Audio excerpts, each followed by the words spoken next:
Welcome to Tech Notice. Time for some more big news. Number 1, ASUS is in big trouble and blowing up CPUs and motherboards. Number 2, Jay's 2 cents fired ASUS. Number 3, GN slams ASUS. Number 4, Sony releases probably the best smartphone in the world. And number 5, we've got an all NVMe NAS. This video is not sponsored by anybody, but if you do want to save some cash, check out the build guides in the video description below. There is builds for every single budget that there is.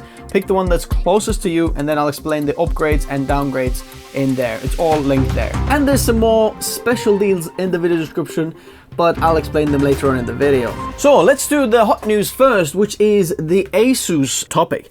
And not sure if you remember, we released a video last week or something like that, where we talked about the AMD CPUs blowing up in there and the GPU pricing in there. But since then, there's some more developments coming out of it, and their drama has gone even bigger. So basically, the situation with AMD CPUs blowing up and the motherboards blowing up and all that, it's basically now nailed down to ASUS. So the problem isn't actually with AMD or EXPO, even though they are kind of part of the, victims of the situation. Really, the deal there is with ASUS. Hey, Editor Lauri here. Well, there's actually a bit more to that story than what I'm getting across here. I've had some time now to reach out some of my contacts and get a little bit more information, what's going on.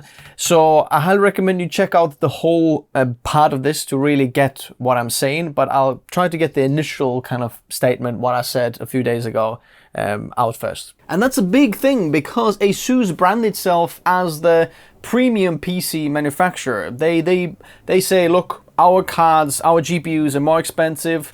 Our products are a little bit more expensive because they're higher end compared to Gigabyte, MSI or ASRock, whatever other manufacturers out there. They are putting too much voltage for the CPUs, and that's why it cooks the CPU and the motherboard. Also, important thing here, ASUS is not the only one who actually did this BIOS thing. ASUS is the one who got caught, but MSI and Gigabyte are actually, and ASRock and other board manufacturers are doing the same thing, and they're quietly pulling BIOSes from their thing, but just because ASUS is on the spotlight, they're kind of getting the blame for this, and because they got caught. Just the other vendors have the advantage of doing it quietly and not being shamed on, but they're actually doing the same thing as well. And now ASUS is absolutely running headless trying to fix them and releasing BIOS updates and deleting BIOS versions from the website that they've said previously that's fine to use, but now those earlier BIOSes cook the CPUs and motherboards, and I'm not sure if there is actually an update. Let's check that now. This one here, that's one of their most expensive motherboards, and this is the 12th of May right now, and let's have a look at their BIOS support. Beta version, as you can see, this here, run this beta version. This is gonna be voiding your warranty. This is not an official release, so why on earth is it there if this is not the official release? And still cooking all the CPUs and motherboards is still an issue. Anyway, again here, I don't want to protect ASUS, or I don't want this to come across as, look, I'm just defending ASUS. I'm working with, I have contacts with everybody, but I'm just trying to be independent and looking at all of them. I've just got MSI board here on the left side and Gigabyte X670 Aorus Master, both of them there, kind of high-end boards, and you can see they're doing exactly the same thing here. MSI's latest BIOS here is a beta version. Okay, so it's the same beta issue that ASUS is going on here. You can see they're all, look, literally that's updated a few days ago, and then beta version. So MSI is kind of doing the same thing there as well with this. We don't have reports of MSI boards blowing up, but the BIOS, they're updating them quietly as well. And if you look at Gigabyte board here, the latest one is May 5th, right? There's only 2 BIOSes available, so they have deleted a lot of the BIOS versions there. As you can see, F9, there's nothing before F9, which supports X3D probably. See, this says performance optimized for X3D chips, Ryzen ones. And here, so they don't say this is beta version, but there's only 2 BIOSes available. Look at MSI's BIOS here. They haven't deleted as much there, But Gigabyte obviously is deleting as well, and says that follow AMD guidance to limit max SoC voltage to blah blah blah. So they've added this bit there as well because everyone's panicking, everyone's doing the same thing. But the important thing to notice here is that even though ASUS gets all the blame, the other board vendors are doing the same thing. So this is an issue across the board. And again, ASUS just got caught. Yeah, I highly recommend checking out GN's video on this. Where are you? They've really done a great analysis there on the video and everything. This is a whole series of videos, but just I'm concluding here what they have found as news, which is basically it's ASUS's fault, and ASUS needs to be held accountable for that, for doing that. They're doing a little bit of dodgy dealings. What ASUS should be doing is saying, look, we acknowledge there's a problem. Here's what we do to fix it. You know, we're going to be releasing the BIOS things. Don't worry if your motherboard is one of those things. We're going to be replacing them because they're very expensive motherboards that someone's bought and equipments. About the warranty, I did reach out to my ASUS contact that said, like, is this true that like the warranty is gone? And he said, look, no. Honestly, ASUS will, according to my contact, honor all warranty with these boards. So if you have had issues, or you know, the board's been cooked or the CPU's been cooked or something's happened to this, ASUS says that the warranty will be completely fine. You know, they will honor the warranty, even though the fine print says that it's not. But apparently these fine prints there have been stuck in place like for a long time, and they haven't been checked. So this is now a good time for them to update it and actually show like what do we warrant and what do we not warrant. But as far as I know, what ASUS promises me, or what I hear from ASUS, is that they will honor all of these guys who have had issues with the boards or CPUs. And then AMD has said that they will honor the CPUs who've been cooked. So you should be fine. You should be able to get a new board, a new CPU, or anything else if they're broken there. But I do want to clear and underline some things, that it's not an issue so much of AMD or the EXPO, which might have come across a little bit confusing from the previous video. Even though when you enable EXPO and part of the results is that it comes with a higher voltage to the SoC, it's not an EXPO fault, it's ASUS's fault that allows you to put like their version of EXPO on it and, you know, releases the actual voltage and all that sort of things. Because EXPO on its own doesn't actually put voltage to the CPU, or it doesn't come with, you know, voltage values. Basically it doesn't work like that. But basically it's like an overclocking profile for the RAM. But then the takeaway from this is, if you are running one of the AMD chips, whether this is the X3D chips or 7000 Ryzen chips with the X version, try to update the BIOS whenever there is an official release of the BIOS available. And until they fix the BIOS and voltage issues, you could disable EXPO, because that might help as well for now, even though you will be losing performance. Now, this is one of the most interesting thing that I've heard from my anonymous contacts, and they want to remain anonymous for anonymous reasons. Now, I don't have the technical knowledge or test equipment here to actually test this, but regardless, if this is true, what they're saying, or if this is not true, I think this is interesting to throw in the mix to get the full picture, okay? So I'm just the messenger, don't shoot me. This is me reporting that someone else said to me, but I can't say who said that to me, but I'm quoting here now. About measuring wrong location, he does state about back current etc, but true measurement is at the pins via software. He has actually measured location O voltage wrong. Socket line should register the correct voltage as set by user in default. There is high voltage on the board, en route to the socket it will meet resistance, etc. But they have put into place slightly higher voltages than a Gigabyte, MSI, ASRock, and so on do to work with more RAM vendors and the stability of the RAM kits. So basically, the voltage issue that we saw measured so high, perhaps that's not as bad as we thought, and the actual voltage measurements when measured on software are more accurate just because it meets resistance and so on. Now, I'd love to know what you think. Let me know in the comment section below. Maybe perhaps there's some people who, you know, have more knowledge than me. I'd love to know what's your comments on that, and if this statement is correct or could it be correct. But regardless, I thought interesting. Like, obviously, Jay's2 cents there released the video that they are firing ASUS, which is quite a big thing. ASUS has been, the channel sponsor and so on, but basically they're just saying, "Saki, we're not working with them anymore." You can check out the video, Jay talking about it. Go have a look at that video. They explain why ASUS has dropped the ball a little bit, and they're just thinking, "Look, you're messing us about. We're just not going to work with you this year, and we'll see what they come back to."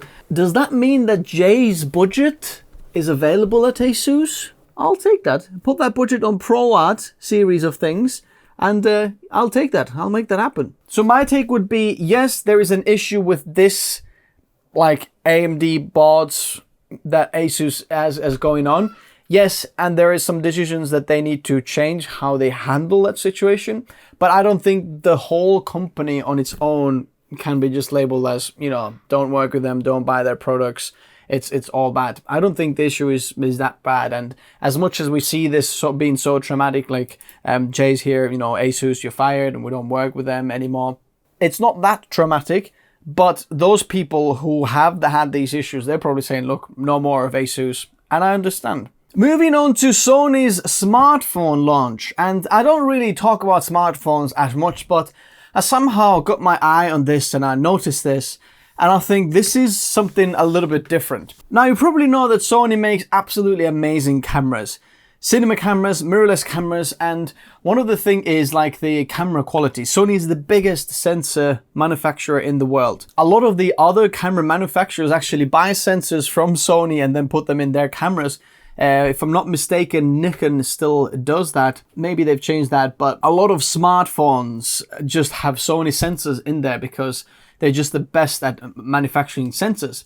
So it's their Sony Xperia 1 5, the fifth version of this, and one of the main thing is obviously the cameras in the back. That's different. So they've enlarged the camera sensors, which makes just the picture quality better because you get more light in and so on. But whatever I've seen with this camera, it just has a lot of other features as well. It's got the different design. It's one of the only phones in the world that has a 4K screen on the smartphone, even though you don't need it, but it's just crazy there.